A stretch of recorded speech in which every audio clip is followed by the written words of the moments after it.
honestly, it's so satisfying having this thing driving it to work finally. It does really good on the straightaway, very smooth. I gotta be careful, I can actually speed in this. Which is pretty funny, because, yeah, I think this is now the smoothest cruising vehicle. Cornering, not so much, but cruising, just straight line, I think this is now my smoothest car.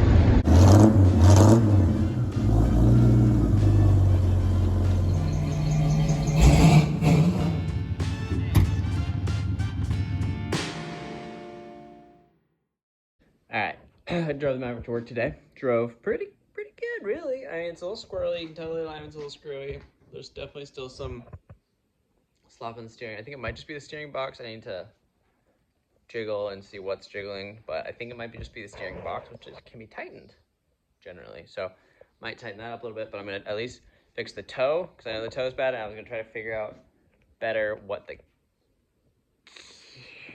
caster should be. See if I can tweak that if it's bad, and go from there. All right. Well, I was just looking up some specs for that, and there was people there on the interwebs were saying to do a 1/8 inch negative toe. So that's where I'm going to start, and they had other numbers for the other things, but start with toe.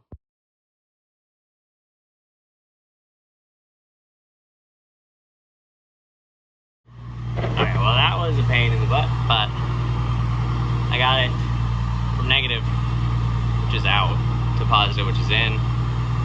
It's all kind of all over the place, and every time I was changing it, it was jumping back and forth.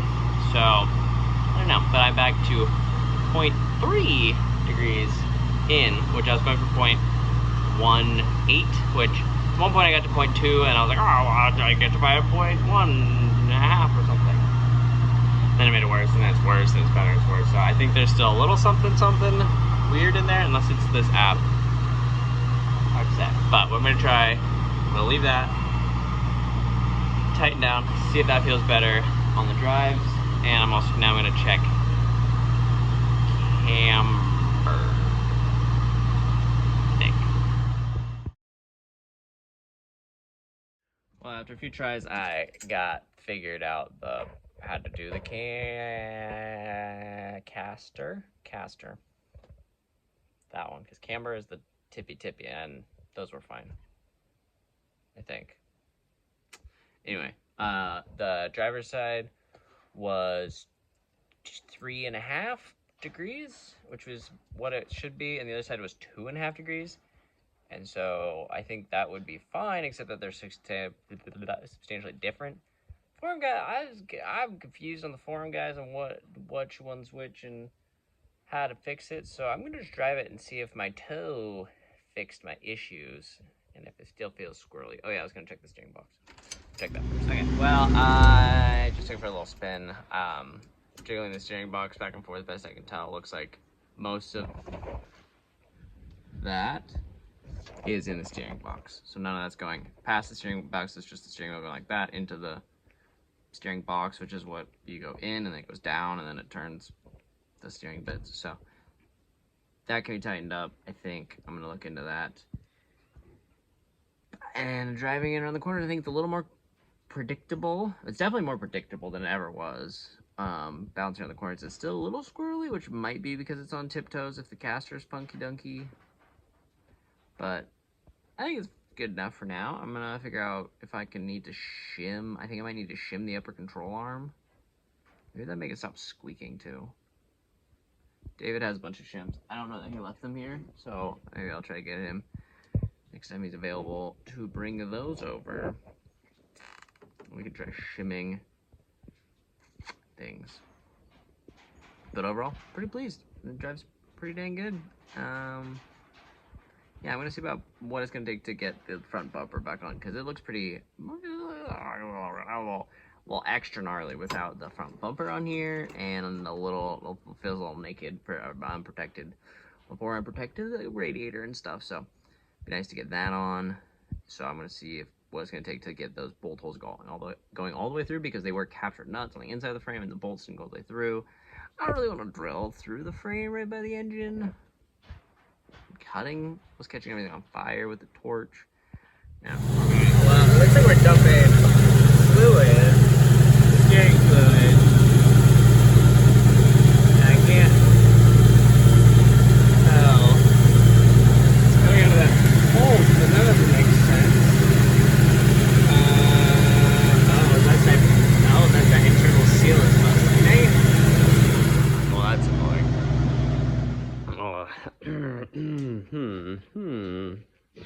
inside of there, that means that fluid is getting past the grease spot and out the end of that shaft, because there's the pumpy bit with the hoses coming out of it, and that had O-rings between there and the grease, which had the ball joint. But if fluid's getting all the way out the other end, then that means it's going all the way through the grease and the ball joint. That's annoying. All right, well, to make myself feel better, I was playing with the bumper, because I might need a new steering thing that I just rebuilt, which is annoying because it was like $300, or I could tear it apart again. I don't want to do either. Anyway, but bumper. I was just looking at these, which is bent. As you can see, it's a little wonky donkey. But I was just thinking that the easiest way, because I'll bolt, if I shove this, I want to shove this in. And I was seeing if that would work to bolt in these other holes, or put, you know, the front hole back here, but that all the way back where this starts to hit stuff is like right in the middle of these bolt holes. So I was like, well, what if I reuse these holes and shorten this shaft? So I think, and it looks like these are just kind of shoddily welded on here. So I was like, oh, well, perfect. Just cut this off and re-weld this, cut that off there, cut it here, and re-weld it the right distance. And then I get to weld something off the car, which will be easy. So you want to mark that up, measure how much I want off there. Okay, so this side is in closer, I think like an inch closer than this. Well, this looks like the opposite. Anyway, I think this side is sticking out further and needs to go in. You can kind of see that way, maybe. So I think if I cut this side down to like 4.5 inches or so, they'll be like, you know, 1/2 inch to weld back on there, and then leave an inch or so less, or inches or more on this side. That'll even them out, right? Yeah. And then, so then leave that like 3.5 inches, and that'll leave 1.5 inches or so on there to weld back on. And then that'll kind of square it off a little bit more. Okay. Well, David needed help carrying this around. I'm tired. He's so tired. It's a sleepy day. Yeah, I definitely wasn't carrying it around all by myself and staging it out all by myself. Well, you do what you have to do in the moment. Well, that's true. But you have a nice convenience. Something that's very important that my father taught me from a very young age. Don't work any harder than you have to? No. Similar. Make use of available resources. That is true. It's a very good.